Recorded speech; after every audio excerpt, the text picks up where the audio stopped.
Well, hey there, idiots. Welcome back to Observe. In today's video, we're going to be going back into the world of Vanderpump Rules to be able to be analyzing the nonverbal communication of Tom and Ariana. More on that in just a second. Let's go ahead and roll the intro first.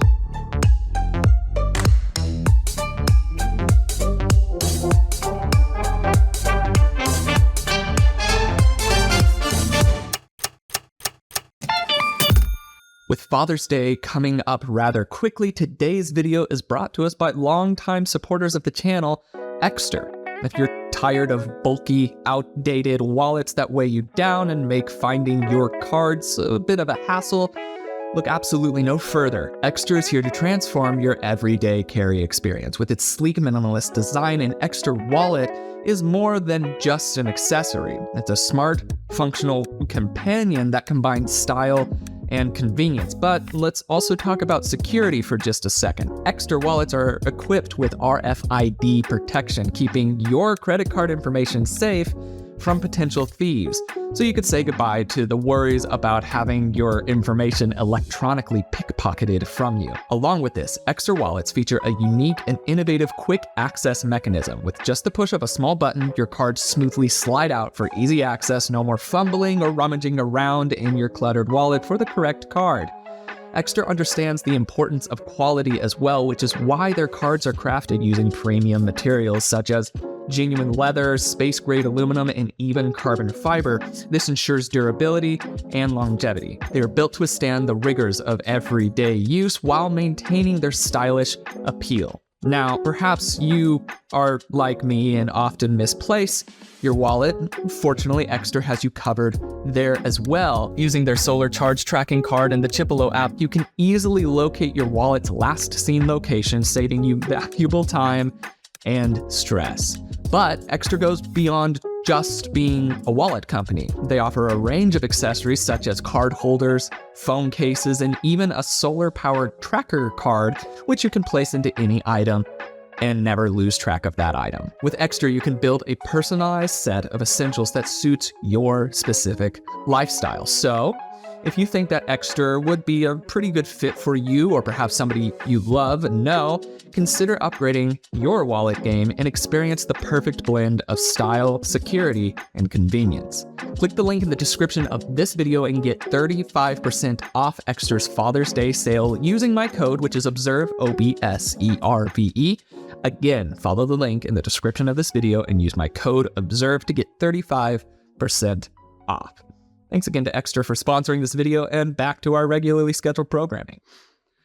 Okay, so this is the second video in the Vanderpump series, so if you would like to be able to see the first part of this, it kind of gives a little bit of a background and introduction into the show itself and really does set the tone for what we're in for the rest of this journey. Now, this specific video is centered around a recent scandal that has been breaking out in the most recent series of Vanderpump Rules. So we're going to be looking at this couple's relationship throughout the years to see what sort of indicators there may or may not have been.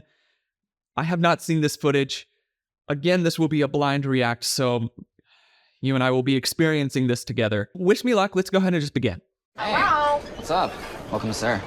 Oh my god, I'm so excited. I can tell you're pretty excited. Where's your bar kit? Oh, like I walk around with a bar kit? Yeah. I think you're the only one that does that. No, a lot of other people do that. I mean, it's really not a big deal, Ariana working at Sir.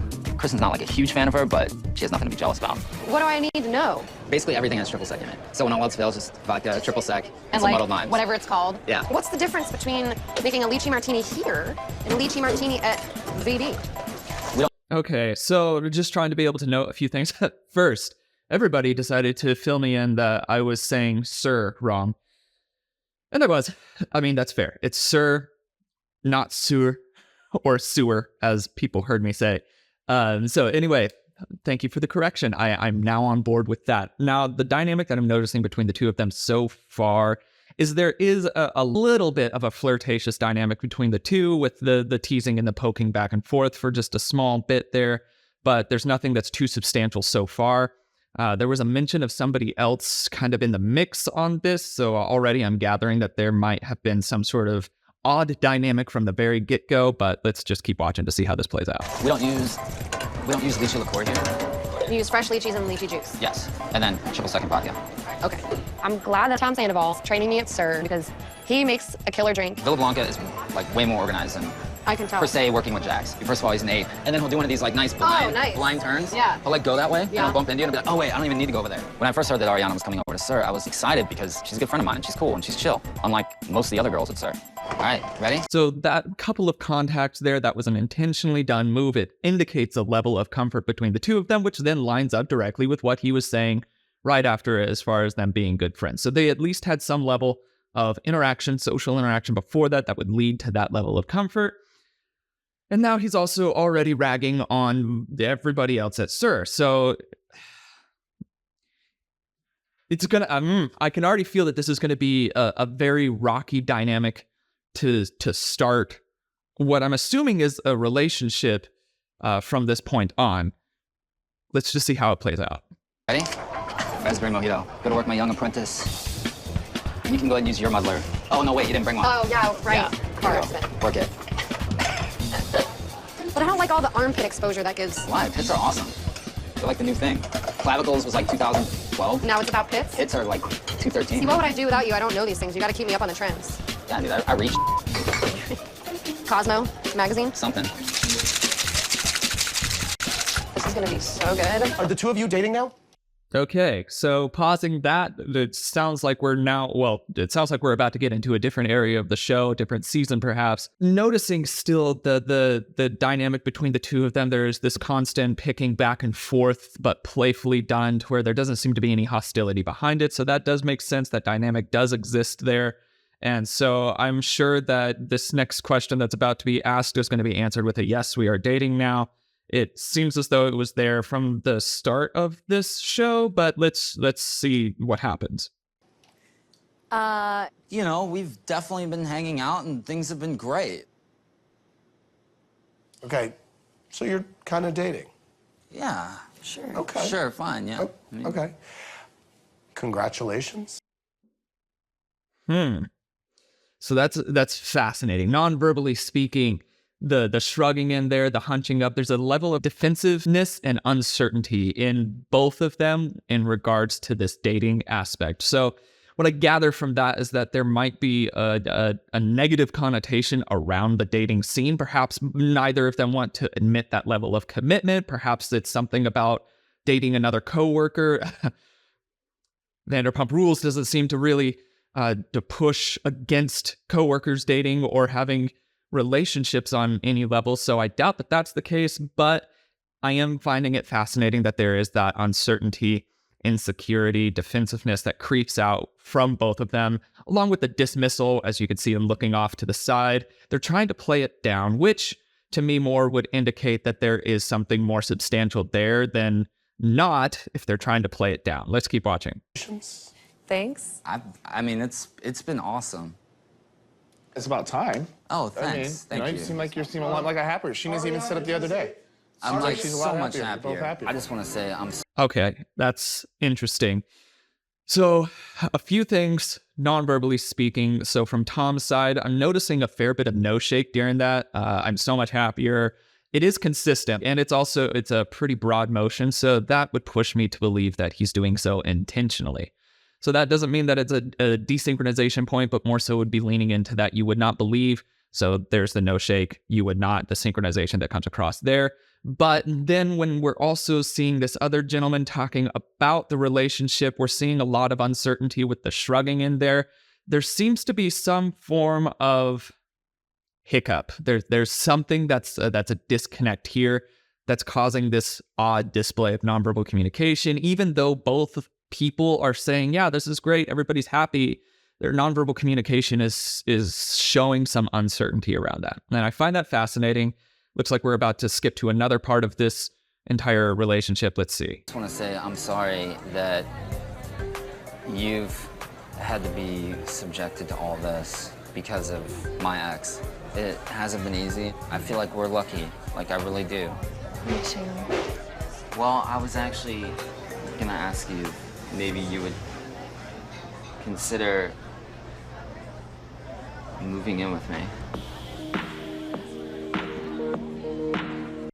Okay. Ooh, interesting. That would be partial fear, surprise. It's the same vein, the widening of the eyes. But then we see a lip compression with a mouth shrug. That indicates insecurity, not a lot of confidence in that area. Then the very clear leaning away, that distancing between the two people, that is just an indicator that she was on some level taken aback by that question. And then immediately thereafter, he had not been before that looking her in the eye on any level. And then when he makes this final request, he looks up, and then there is a substantial lip lick and compression in there. And so those signs of agitation let me know that he's feeling a level of nervousness around asking that question. And then the response from her is fascinating as well. However, since it is mixed in with a smile, along with this lip compression and mouth shrug from her, I'm encouraged to say that they will likely move forward. Difficult to say. Let's see what they say. I would love to live with you. Yeah? Really? A year ago, my life was turned upside down by two people that were very close to me. I never thought I would be able to trust anyone again. But I have a connection with Ariana unlike anything I have ever had before. And I am... Okay. So during this, her response to that, I would love to be with you. There's not a lot of force behind her words. There's not a lot of confidence behind. However, it has reached this increased pitch, which can be a sign of vulnerability and submissiveness, I suppose would be the way of putting it, that higher pitch. So there's this vulnerability that she's trying to say while saying, I would love to move in with you. So that makes sense. It seems to fit non-verbally. Now, what I noticed from Tom's side of things as he's talking about how this relationship is affecting him, even at this point, he is doing some micro shakes no in there that might be desynchronization. It's difficult to say because it's right on that teetering edge of small, probably not controlled, and broad, likely controlled no shakes. So with that, we have to be able to pay attention to the rest of the dynamic, because it can either be, one, he's feeling desynchronized, would be a way of putting it. So he's saying this thing, but he does not believe it, so he's shaking his head no. Or it could be in that vein of you might not believe, you wouldn't believe, which would be the conscious movement of the head from that point. So it's difficult to say, but he does have that no shake in there, which does serve as just a small little red flag to pop up to be able to hone in on. There's the possibility that that's not sincere. Let's see. And I am so thankful for that. So Awkward. they've weathered so many storms, and they're stronger because of it. I really hope to see them get married one day, just not before me. Ooh, I was about to say there's some sort of not okayness with that. I really hope to see them get married one day. During that time, we see a little bit of a shoulder shrug, a lopsided one, insecurity and sincerity around that. Along with that, there's a little bit of a flash of disgust in the corner of her nose while she's saying, I hope that they get married one day. And then shortly thereafter, there's just not after me. So we're seeing the nonverbal precede the verbal, which it happens often in these sorts of scenarios. And so there is definitely a psychological block between, I hope that they get married one day. And now it could be centered around just not before me, like she said, but it could also be because there might be more weight behind that entire scenario than not. The nonverbals during this are a little bit more telling than the verbal. Let's see how it plays. Okay, let's go. Okay, let's get out of here before it pulls away then. Before Ariana gets pregnant here in the garden. Exactly. You guys just move into town? No. She just All right, I'm going to go ahead and pause. So what we're noticing about the dynamic from Tom and Ariana during this is from like the beginning, they were kind of denying it, although there was a level of chemistry that did exist there. They were denying that, and then they reluctantly accepted that. And now they're at a point here to where they're so enamored with each other that they'll be displaying PDA in front of their boss and coworkers, and it's making even the boss and coworkers a little bit uncomfortable. So I'm just finding this fascinating, that dynamic, the closeness that exists there. Just more information to be able to keep track of. Looks like we're on to the next season. She just moved in with me, and I've been in my apartment for 10 years. I've had the Schwartz era, the Jax era, the Kristen era, and now it's the Ariana era. So it's time to get rid of some old stuff and bring in some new amazing things to go with my amazing girlfriend. The men so far. I find that fascinating. I feel that interesting reiteration of the word amazing is in response to the fact that he just listed off the other eras that he has been through. So he needs to be able to figure out a way to display this relationship as something different. So he says amazing stuff, amazing girlfriend, that reiteration, that's not a natural flow of words. So with that, I'm feeling that there might be a level of insecurity that could have existed in the relationship at this point, to where perhaps that's a point of contention that he has had many other eras before. It's a fascinating thing that's popped up here verbally. Let's see how it plays. The man's sofa is no more. Gotta go? No? Oh, it's a good sofa. It was a good sofa, but it's been tainted. It's been through some Oh, Yeah. so. what, pet, dog? Or... I wish. No? Kind of. Yeah, you could say the couch was ruined by dogs. One of them named Jax, the other one is the bitch named Kristen. So now we're seeing here there is that level of combative jealousy that has been in the relationship. So now we're understanding a little bit more to the context of what had happened non-verbally before. So that does definitely indicate that there is a level of discomfort between the two in regards to prior partners or eras as they're being referred here. Now, the expression that she has prevalently is a lightly lopsided smile, which is a level of contempt. And contempt, for those of you who are new to the channel, is qualified as a feeling of moral or intellectual superiority to the person or subject being talked about. So she feels that level on there, as you can see through the lopsided smile, feels like she's above whoever else it is that she's talking about. Fascinating. Let me show you something, another one right here that we have. This one, more in a smaller size and it's deeper. Was that too deep for you? Let me show you one more. See the length here? Yeah. I actually do really like this style. This is $29.95. I mean, I can work something out for you. Wait, here, lay down right here. Dude, what are you talking about? Yeah, wait, come here. There's people here. Don't do that. When you're buying a couch, it's not about knowing your budget, it's about knowing yourself. We're adulting right now. We are. Okay, so now I'm seeing that there is a level of comfort displaying PDA from Tom's side, not as much from Ariana's side. So there's that light contention there. That's not unheard of. But we're also seeing all of the signs of emotional discomfort from the salesperson at this point, with the diversion of eyes, lip compression, the face falling. There's no longer mirth being held there. He feels like he's in a place that he does not want to be or should not be. And that's showing up very prevalently non-verbally. And now they're buying a couch. All right. You know, I gotta say, it's been pretty awesome living with you. It's been awesome living with you. There's not 1 second I ever regret it. You're always so good to me. Well, it's because I'm so damn happy. Me and Ariana, we're living together. I mean, that's still new. I like when you make me breakfast. Voila. Thank you. I still love the fact that I live with you. Cheers. Adulting is like getting really excited about doing things that you never understood why your parents got excited about. But now you do, because you're adulting. Big fan of the word adulting, I hear. Glad that has fallen off in trending recently. Adulting is not a verb. Even with that, as he's talking about adulting, we're seeing that shrugging coming back in there, that insecurity, perhaps insincerity around that. I'm wondering if this could be early on indicators of a facade that would be put on by Tom during this. And the insecurity that is creeping into his nonverbal communication could be an indicator of that. All right, I'm just going to keep watching. You did a great job. I did miss you. Okay. I really did. I did miss you. One huge thing for me is time spent and experiencing things together. I'm so sorry I was MIA. I'm really sorry. I was like, what's going on? Like, am I just not important, or am I not like... No, I need you.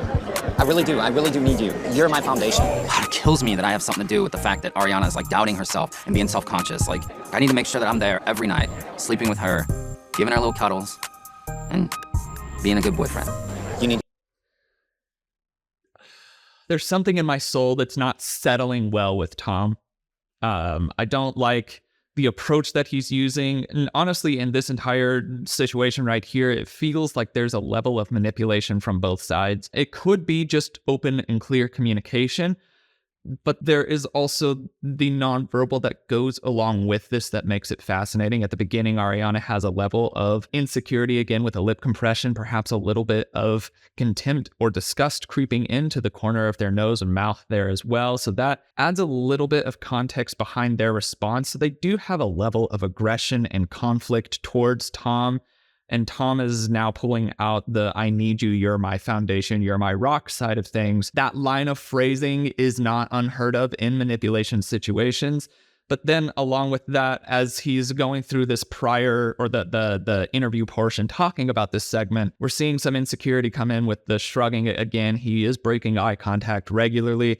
But then he starts getting into a different mode about how he has to start behaving a certain way to be a good partner.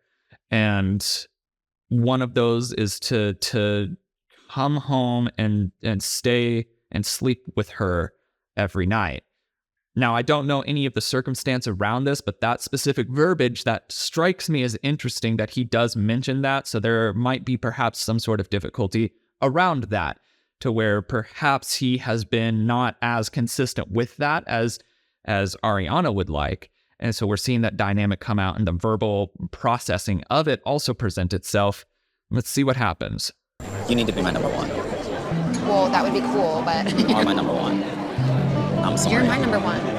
I want to stare into those creepy white eyes of yours and like bump our crowns together and like bump other things. But I can't do that if I don't feel that closeness. Okay. If I don't feel that closeness, it's really hard for me to just be like, oh yeah, like... Well, I'm down. I'm down for that. I mean, I know you're down for literally whatever, No, but... I'm down for that closeness. Tom is not perfect, and it's no secret that I myself am a work in progress. And I want to be closer to Tom emotionally, physically, in an intimate way. And I don't want to have to deal with all of that bullshit anymore. So let's go make some magic happen. Can I keep my crown on? Can I keep mine on? Yeah. Yeah. I don't foresee them actually having a difficulty with the physical intimacy, even in very public areas. So that is such a large focus on their relationship. Even now, this has been multiple seasons of them interacting, and that's still such a hinging factor of it. That does strike me as interesting, that dynamic is so important to them, despite it being so prevalent there. So that might lead me to believe that maybe that is such a high focus point on their relationship because it might lack some of the actual foundation that builds a good relationship outside of it. I do find that very fascinating. And also we're hearing now a little bit of admittance of contention between the two from Ariana, was saying that both of them have things that they need to work on more or less. So we're seeing this little bit of a wedge kind of develop within them, but that can often happen within any relationship dynamic as it flows in and out and people grow closer or grow further apart within that relationship. So we're seeing that displayed, but what I'm hearing their difficulties centered around are not ones that actually seem to be presenting. A level of denial might be there. Let's see. I think this area is gonna be like my breakdance studio. In fact, we should just lay out, tape these boxes out. Like this one. Yeah, there you go. Be like, see, that's why I need a studio, so I can practice. It's been the great West Hollywood migration to the Valley. We're more like everybody just followed us. Or that. They were like, we'll come find you. It just goes to show that some people are leaders in this world and some people are followers, and now we know who's who. I still have... Okay, so I'm noticing a little bit of a different dynamic now. They seem to be more playful in this specific scene and situation. I'm noticing that the smile doesn't necessarily reach Ariana's eyes as she's emoting during this. Now, this could be because it's not sincere, or it could be because of the muscles around being frozen due to something like Botox or any other cosmetic procedure like that. There is that possibility as well. As far as the little interview portion that's talking about this segment, again, we're seeing a consistent no shake from Ariana in that, but it's fairly prevalent, which would push me to believe that this is the controlled, you would not believe no shake in there as they're talking, which does line up with what they're saying fairly well. This would be what I would consider an interesting look at now they're coming back together. Like I said, where relationships can have that wave in and out effect. This might be one of those touch points where they're coming back into a little bit more of a genuine connection. Not sure. Could also just be because of the moving in side of things. Let's watch. I still haven't been over to Jax and Brittany's place, but I know they like just moved in there. There was like a period of time where I was really annoyed with Jax because we're looking at houses, all this kind of stuff, and everything I said about the house, he just was like, it was immediate like one-upper, and I'm like, dude, this is something that means the absolute world to me. It's like, I gotta try to do it better. Yeah, that's good for you guys. We need a little bit more. We need to be in like a little bit better school zone, you know, because we got plans with kids. Ariana and I getting a house together is the way that we are like showing our commitment to each other. I mean, we're not getting married, we're not having kids. Can I just have this one thing without Jax like shitting on it?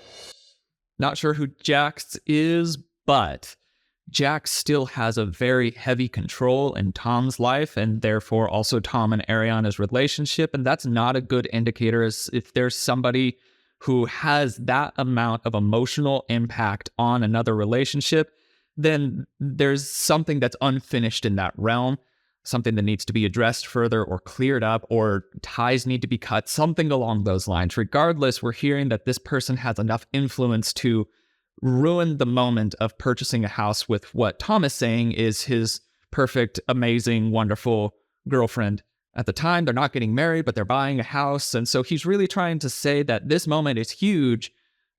But all while he's saying that this moment is huge, the focus of everything seems to be on this person, Jax. That's a fascinating dynamic to make note of. It doesn't really speak towards the stability and foundation of Tom and Ariana. Let's see how it plays out. I want this to smell good. Your room spray just got me in the eye. Oh, your eye smells good. We're ready to party! Whoops. Hello? Hello. Hi. Hi. Hey, come on in. Look, you have purple hair. This is sick. James is here. Oh boy.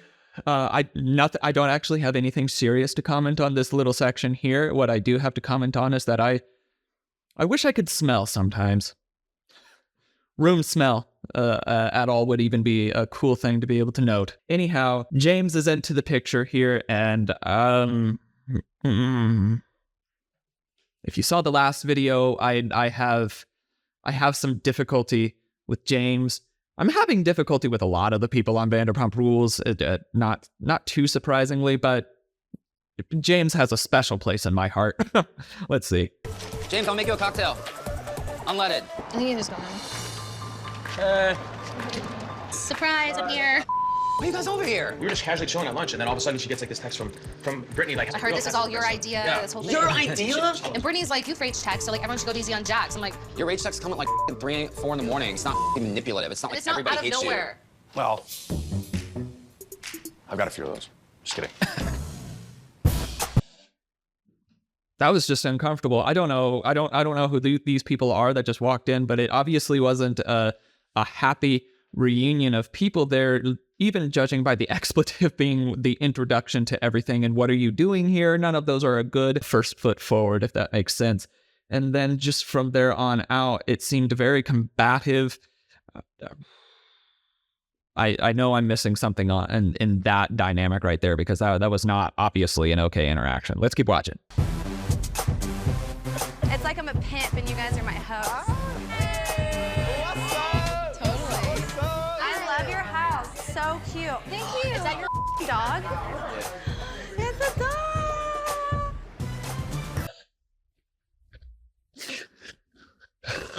I could already tell that there's a lot of ego in the room, and that, again, fits in with the Vanderpump Rules mindset, and apparently everybody that works at SUR, not sewer, SUR. But what genuinely did stick out most to me was the noticing of the dog and beelining towards that. That is also my place at a party, is if I'm invited to somewhere, if there's a dog, you will find me near that dog. That's just how it goes. So I can relate to that. Looks like just a whole pile of people are showing up, and this stresses me out because I'm not really a very social, I need big parties of people around me kind of person. So I'm feeling anxious about that many people in a house. But let's see. What's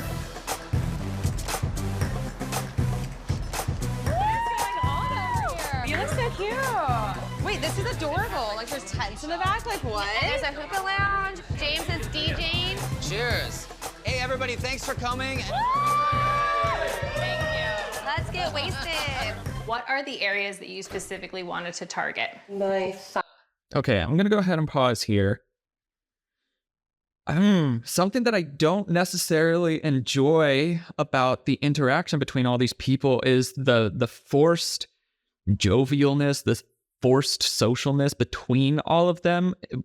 And it's also very unstable. It's ready to switch to combative. It feels at the drop of a hat, which makes me feel that social, happy, friendship level interaction is on some level forced. So every person is very, very willing to turn their back on the other person. That's the kind of vibe that I get from people that are interacting in Vanderpump Rules. Not something that I really am drawn to, but we're into season 8 here. Size. Perfect. There's a bunch of new and innovative beauty techniques that keep yourself looking younger, that are natural. So like you got, yes. Starting right up here. Okay. I like taking advantage of those, whether it's shaving my forehead or using a scrub. We can really move the cells up into the booty. Might as well stay looking as young as possible for as long as possible. Yeah, that's good. Well, that entire little portion there is just making it clear where Tom's mindset with it. Appearance is very important to him, which appearance is important to a lot of people. It is one of the first things that we are able to pick up when we meet somebody. If you're able to see is their appearance. So obviously that's fairly important, but staying ahead on these beauty trends with various interesting techniques that are being used and whatnot lets you know that this is a pretty highly important area of Tom's functioning. He's very materialistic, very aware of his looks. And so that's just something to be able to make note of. That's something that we even saw earlier on in the relationship, was that tendency for the physical to be much more important than the emotional or personal dynamic. All right, let's just keep watching. Ariana, this looks beautiful. Thanks. Looks great. I've learned to manage my depression better by focusing on things that I love. And I've always really loved hosting and cooking for people. So I'm just blocking everything else the out. Hey, we let ourselves in. That sounds a little rough. Managing depression by blocking everything else out and just doing something that you love.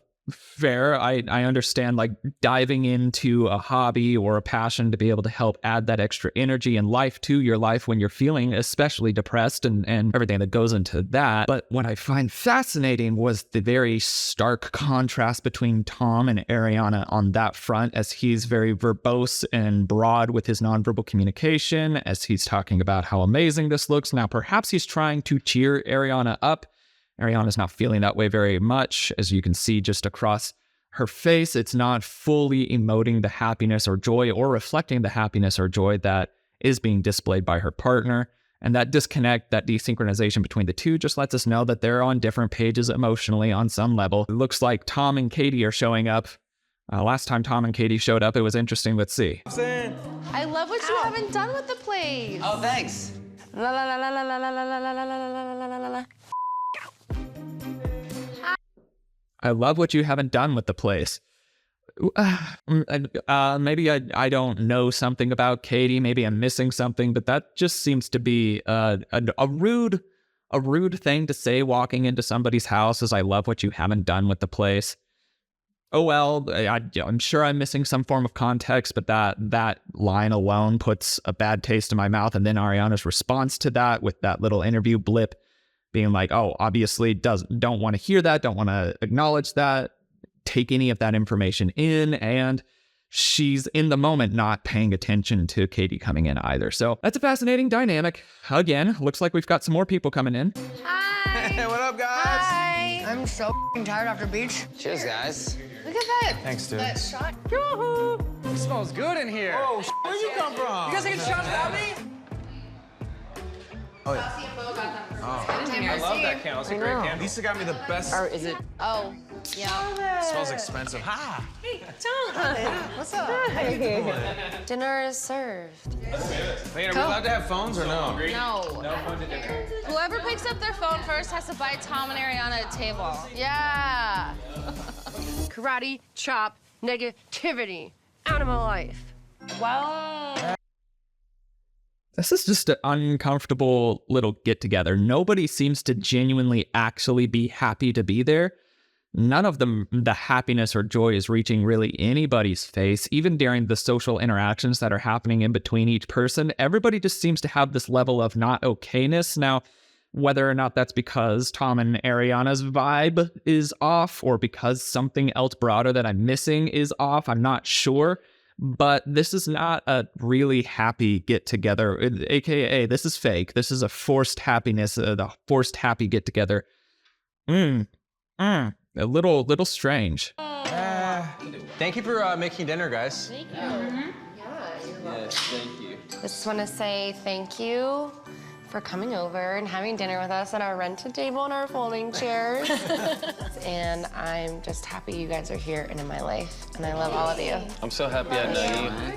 Thank you for cooking. Yeah, thank you for cooking. Cheers. Okay, so that's the end of this little segment. Now, a lot of you want me to be able to take a look at the reunion itself, and I think I'll be able to do that. I wanted to be able to provide some context. There is, like I said, a scandal going on and details are continually coming out, so if you would like me to be able to take a peek at that, just let me know. So this is what the dynamic through these seasons have presented. And I have to be honest, from what I'm hearing, I'm not too surprised that the scandal that has broke out, just considering what I've seen non-verbally presented from both Tom and Ariana throughout the entirety of their relationship. And down here at the very end, we're seeing a very unhappy Ariana as she's trying to push happiness into her life through things like hobbies and such. It's just fascinating. That sort of disconnect is never a good sign. So let me know in the comments below if you would like me to take a look at the season 10 or if you would like me to take a look at the reunion. Like what exactly would you like me to be able to start taking a look at? Again, thank you to Extra for sponsoring this video. If you would like to be able to reach out to me, go and check out the socials. I have a link tree in the description of this video, so you'll be able to find any good way of contacting me there. Also, there's some merch in there. We're working on developing some more and getting some more interesting merch out to you as well. But without further ado, that's all that I've got for today. My name is Logan, and you have been oh so awesome as you always are, and I will see you in the next video. Cheers, guys.